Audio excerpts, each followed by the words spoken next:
As jy wil weet hoe die DA sal vaar indien hulle ooit eendag die land regeer, kyk maar net na die Wes-Kaap, die enigste provinsie wat nie onder ANC beheer is nie. Maar Zille se party het heelwat kritisie ook, en nie net in die ANC nie, wie se provinsiale leier Marius Fransman gereeld en die week weer gal afgegaan het oor wat hy beskryf as regering vir die rykes. Dustin Kramer is adjunk sekretaris-generaal van die Social Justice Coalition en sluit nou op Skype by ons aan. Dustin, good evening. Dustin, can you hear me? Ons het 'n bietjie van 'n tegniese probleem hier. Dustin? Hi. Yes. Excellent. Dustin, so you live in Cape Town. You know that many people who live there, I won't say in which neighborhoods, say that it's the best place in the country. There's nothing wrong with governance there. And in fact, the DA should just govern the rest of the country. Social Justice Coalition works closely on grassroots level with people who live in parts of Cape Town where it's not going so well. What's your experience of the record of the party in the province? Hi, good evening, Voldemar, and good evening to your viewers. Look, the issue around governance and the DA is obviously a complex issue. There's a lot of politicization and there's a constant this idea around that the Western Cape or the city of Cape Town is the best governed province or city in the country is something which is very strong. It's often used. It's used by many people, and it's a strongly held belief. But I think that these kinds of comparisons, this kind of singling out of Cape Town and the Western Cape, is often quite problematic, and particularly when you look at the way in which poor and working class communities live in somewhere like Cape Town. And Cape Town, as you know, is extremely segregated spatially. And really the best run city depends on where you live.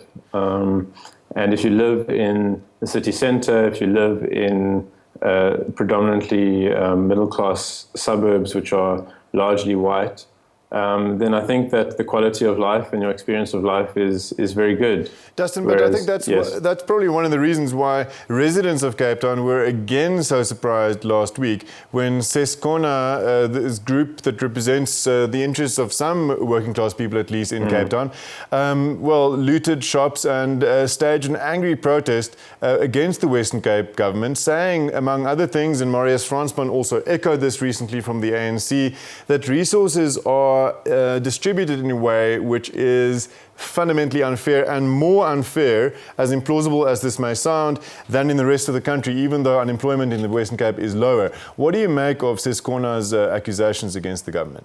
Look, I think that, again, the framing around, pitting Seskona versus the city of Cape Town is a kind of more, I think a different way of looking at it is rather looking at the way in which and the conditions under which poor and working class people are living, and the issues which Seskona members are raising, and which are not just raised by Seskona, which are raised by many different groups and many different people in many different communities, are very real. Around 20% of Cape Town's households are informal.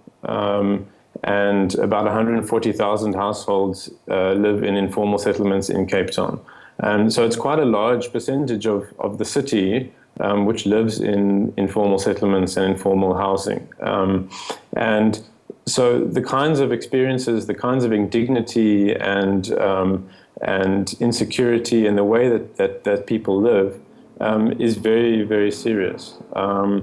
And, just on sanitation, which is something that we deal with a lot, and has come up in many protests, as you know, about 30,000 homes, according to the census, have no toilets whatsoever. About 50,000 homes still use bucket toilets.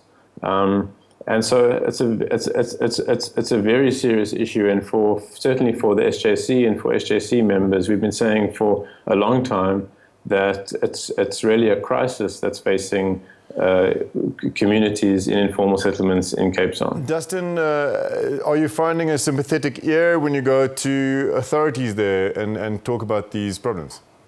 Not increasing, over the several years now, the city of Cape Town in particular has become increasingly hostile. And whereas SJC has tried to engage, the city has tried to engage the mayor, we found that we've been met with just increasing hostility and a difficult situation where, in fact, not only do they not acknowledge the issues and try and work with communities and engage and encourage participation, but we find that local government, and particularly the city of Cape Town, in fact, has gone into increasing denialism on sanitation and on service delivery for informal settlements. And the way that these comparisons between the city of Cape Town, the Western Cape, and the rest of the country play out are really problematic. And one of the main reasons for this is that the city of Cape Town and the Western Cape, in terms of service delivery, comes from a slightly different history than many other cities and provinces. And the city of Cape Town and the Western Cape actually always had higher access to many of the kinds of services they discuss, like sanitation and electricity and so on.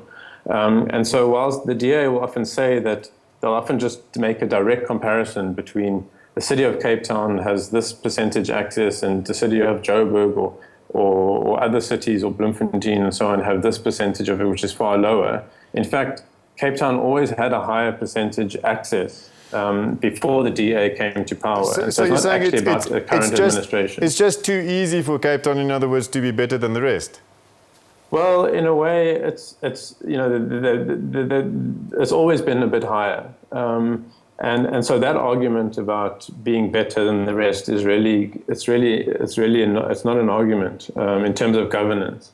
The other reason why I think it's not an argument is that it doesn't really, the fact that the city of Cape Town may have higher access or Western Cape may have higher access really does little to console the hundreds of thousands of people who are not safe, who don't have access to clean and safe, dignified sanitation, whose children are dying of diarrhea because of lack of access to sanitation. Dustin, I want to cut in there and talk about safety. We have less than a minute left.